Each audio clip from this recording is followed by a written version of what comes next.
जय भीम, जय भारत, जय संविधान। साथियों, आज हम बात करेंगे हरियाणा के मुख्यमंत्री नायब सिंह सैनी के बारे में, जिन्होंने कुछ दिन पहले एक बयान दिया चमार समाज को लेके। मैं नायब सिंह सैनी जी को यह कहना चाहता हूं, आप भी बहुजन समाज का एक हिस्सा हैं। बाबा साहब डॉक्टर भीमराव अम्बेडकर की बदौलत, उनके संविधान की बदौलत आज आप हरियाणा के मुख्यमंत्री के तौर पर काम कर रहे हैं। मैं आपसे ये कहना चाहता हूं, जो शब्द आपने 2 दिन पहले बोले हैं कि चमार समाज जो है वो अब मेघवाल शब्द के नाम से अपना जाति सर्टिफिकेट बनाएगा। दोस्तों, ये शब्द कहां से आए और किसके द्वारा ये नायब सिंह सैनी के पास पहुंचे, आज हम इसके बारे में चर्चा करेंगे। आदरणीय नायब सिंह सैनी जी, आप जिस समाज से आते हैं, हमें फक्र है उस समाज पर।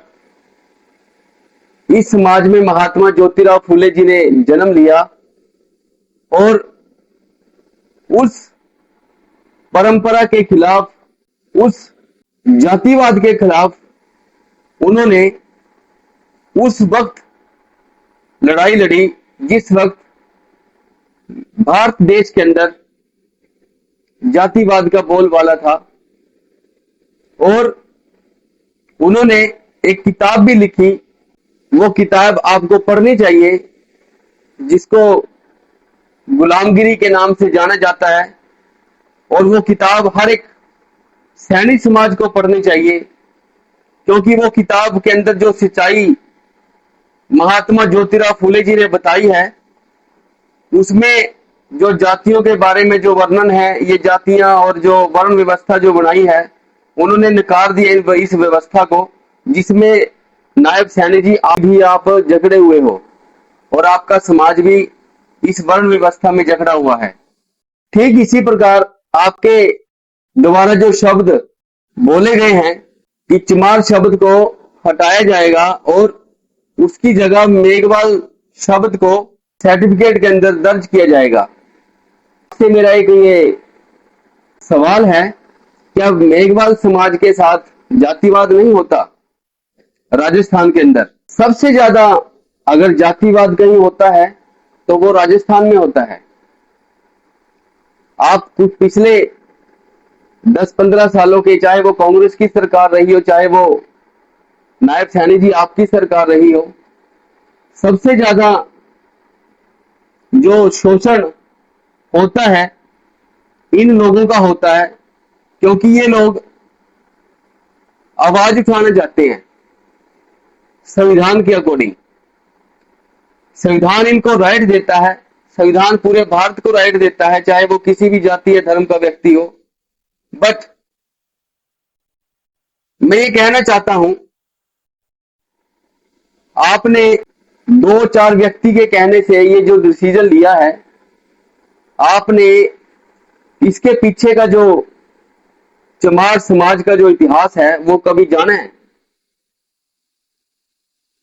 पहले मेरी एक अपील है आपसे, ऐसे निर्णय लेने से पहले किसी भी समाज के लिए उसके इतिहास को जानना बहुत जरूरी है। नायब सैनी जी, शायद आप भूल चुके हैं, इस देश के अंदर सिद्धू घाटी की सभ्यता जो किताबों में पढ़ाया जाता है, जहां पे चमर वंश का राज होता था, ये शायद आपको पता होना चाहिए। उसके बाद ऐसे बहुत से शूरवीर हुए हैं जो चमार शब्द के नाम से जाने जाते हैं इस देश के अंदर, इस दुनिया के अंदर। ये मैं स्पष्ट कर देना चाहता हूं। बांके चमार का नाम भी सुना होगा आपने, आपने संगत सिंह चमार का नाम भी सुना होगा,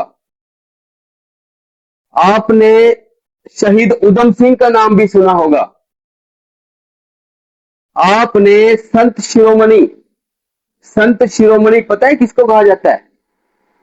जो संतों में भी बड़े हैं, जितने इस देश में संत पैदा हुए हैं ना, ये उन संतों ने ये बात बोली है कि संत शिरोमणि जगत गुरु सतगुरु रविदास महाराज जी, कि जिन्होंने अपने मुख से जो वाणी उच्चारी, जो समूची दुनिया को मानवता का मार्ग दिखाती है, ये शब्द को आपने एकदम से बोल दिया कि चमार शब्द की जगह मेघवाल शब्द लगाया जाएगा। इस शब्द के साथ खिलवाड़ करना आसान नहीं होगा आपके लिए। ये शब्द छोटा नहीं है। श्री गुरु ग्रंथ साहब के अंदर भी ये शब्द दर्ज है, जिसको पूरी दुनिया मानती है। वहां से कैसे मिटाओगे? शब्दों के राहे सदगुरु रविदास महाराज जी ने इस समुची मानवता को रास्ता दिखाया, इनको एकजुट करने के लिए प्रेरित किया, इस देश के अंदर पाखंड और अंधविश्वास को दूर करने के लिए जो महाराज जी के द्वारा जो उनके मौखिक जो विचार थे, उन्होंने जो साझा किए जनता के साथ, जो 52 राजे रानियां जो थी इस देश के अंदर, जिनका राजपाट था, जिनका इस देश के अंदर बड़ी बड़ी सल्तनत थी, उस समय की बात है नायब सैनी जी, जिस समय इस देश के अंदर पाखंड और अंधविश्वास, जातिवाद चरम सीमा पे था। उस समय चमार समाज के लोगों ने, संतों ने भारत को बचाने के लिए अथर्थ प्रयास किए, बहुत प्रयास किए, अपने बलिदान दिए चमार समाज ने। बर्मा का युद्ध याद है आपको? जब जापान के साथ बर्मा का युद्ध हुआ था, तो उस युद्ध में कौन विजय हुआ था? और बैटल ऑफ कोहिमा के नाम से जो अवार्ड था, चमार रेजिमेंट को मिला था। और एक बात और मैं आपसे कहना चाहता हूं नायब सैनी जी, और जहां से ये संदेश आया उनको भी मैं ये कहना चाहता हूं, जिस वक्त चमार रेजिमेंट ने ये युद्ध लड़ा और उसके बाद देश में जब चमार रेजिमेंट वापस आई, और उस वक्त अंग्रेजों ने ये जो बात बोली थी ना, इस शब्द को जो बदलना चाहते हैं, मैं उनको भी कहना चाहता हूं, इतना आसान नहीं है तुम्हारे लिए। अभी इस देश में ना चमार कौम जिंदा है, जाति के नाम से नहीं। ये शब्द जो है ना, इसके नाम से जातिवाद नहीं होता। सम्मान करना सीखो लोगों का, देश के लोगों का, देश के मूल निवासियों का। संत शिरोमणि जगत गुरु रविदास महाराज जी कोई छोटे संत नहीं हुए हैं। इस देश में जितने भी संत महापुरुष हुए ना, उन्होंने संत शिरोमणि की उपाधि मेरे सतगुरु रविदास महाराज जी को दी हुई है। ये आप ही हैं सतगुरु रविदास महाराज जी, इस मानवता को एक सच्चे रास्ते पर चलने के लिए प्रेरित करने वाले मात्र और मात्र संत रविदास जी हैं, जिसकी जो फिलॉसफी है, जो विचार हैं, लंदन के अंदर यूनिवर्सिटियों के अंदर पीएचडी कर रहे हैं बच्चे। सतगुरु रविदास महाराज जी की जो शिक्षाएं हैं ना, उस पे सर्च चली हुई हैं कि वो क्या चाहते थे और देश किस दिशा में जा रहा है। नायब सैनी जी, आपके हाथ में आज कलम है, आपके हाथ में पावर है। आपने कितना समाज के लिए काम किया? 6743 जातियों के लिए कितना काम किया आपने? ये मेरे सवाल है आपके लिए। आप बताओ, समाज के लिए आपने कितना काम किया? मगर नहीं, क्योंकि काम तो हो ही नहीं रहा, सिर्फ और सिर्फ दिखावा हो रहा है, प्रोपगंडा हो रहा है। तो मैं ये कहना चाहता हूं आपको, इतने इतने अच्छे शब्द जो सदगुरु रविदास महाराज जी ने वाणी के राहे जो बताए हैं, जो अमृतवाणी में दर्ज हैं, श्री गुरु ग्रंथ साहिब में दर्ज हैं, बार बार चमार शब्द का जिक्र हो रहा है, कैसे हटाओगे भाई? हाँ, नहीं है खुर्सों की विचारधारा को हटाना। ठीक इसी प्रकार डॉक्टर अंबेडकर को भी दबाने की कोशिश की गई, मगर पंजाब से एक सूरमा निकल के आया, साहब कांशीराम नाम का आदमी, जिन्होंने बाबा साहब अंबेडकर को फिर से जिंदा कर दिया। ये इतिहास है इन लोगों का, चमार समाज का। मैं जो ये बातें, ये जो बोल रहा हूं ना, प्रेशर बहुत है यहां दिमाग पे, पर नहीं, ये जो विचार है ना, ये इन महापुरुषों के दिए हुए विचार हैं।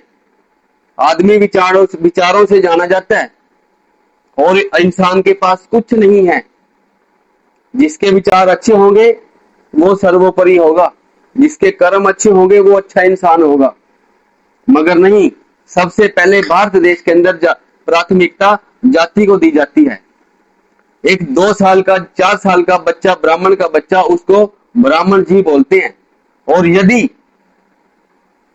आपके समाज से भी, यदि कोई सैनिक समाज से भी कोई 70-80 साल का कोई बुजुर्ग मिल जाएगा तो उसको भी किस नाम से संबोधन करते हैं लोग आज भी आपको पता है। वीडियो में हर रोज आप देखते होंगे कि यादवों की चोटी काटी गई, मौर्य समाज के लोगों के ऊपर पेशाब किया गया।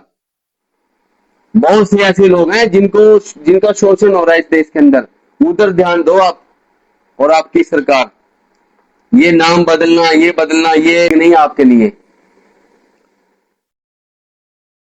कह रविदास खलास चमारा, हम सो सहरी सो मीत हमारा, जो हम सहरी सो मीत हमारा।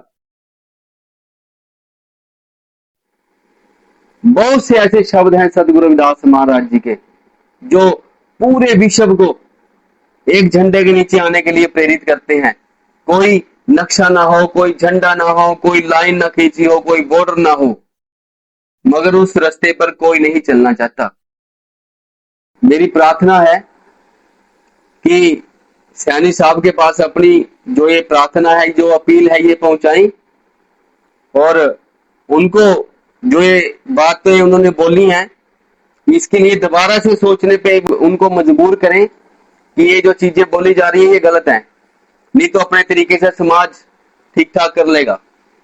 हमें इतना हमारे समाज पे और हमारे गुरु रहबरों पे विश्वास है, जिनकी बदौलत आज हम जिंदा है। संगत सिंह चमार को पता है आपने कितनी बड़ी बड़ी कुर्बानियां है इस चमार समाज की, इस देश के लिए। गुरु धन धन गुरु गोविंद सिंह जी के लिए उन्होंने अपना सर्वस्व निछावर कर दिया, क्योंकि वो बिल्कुल एक तरह वो दिखते थे गुरु गोविंद सिंह जी और हमारे गुरु संगत सिंह चमार जी कि भी आप मेरे को अपना चोला दे दो। तब जो उन्होंने कलगी सजाई थी उनके मत्थे पे और अपना सारा चोला दे दिया था। ऐसे ऐसे संत हैं हमारे चमार समाज के अंदर। लेकिन आपने पता नहीं कैसे, कहां से ये विचार आए आपके माइंड में, किसके कहने पे आपने ऐसा बोल दिया। बहुत सा इतिहास है चमर वंश का, चमार समाज का, जो इस देश को गौरवशाली गौरवमय बनाता है। कलंक नहीं लगाया चमार समाज ने कभी। इतिहास उठा के देखो, मुगलों के आगे घुटने नहीं टेके इस समाज ने। चमड़ा मरे हुए जानवर उठा के अपना घर परिवार चलाया, मगर अपना धर्म नहीं बदला। जो आज धर्म का पाठ पढ़ाते हैं ना इस देश के अंदर, सर्टिफिकेट बांटते हैं, उनको देखना चाहिए कि वो कर क्या रहे हैं। सबसे ज्यादा उनके जो दामाद है ना वो इसी मुसलमान समाज से आते हैं। तो साथियों, आप सभी को मेरा जय गुरुदेव, जय भीम। वीडियो अच्छी लगे तो कमेंट एंड सब्सक्राइब करना। जय भीम, जय भारत, जय गुरुदेव।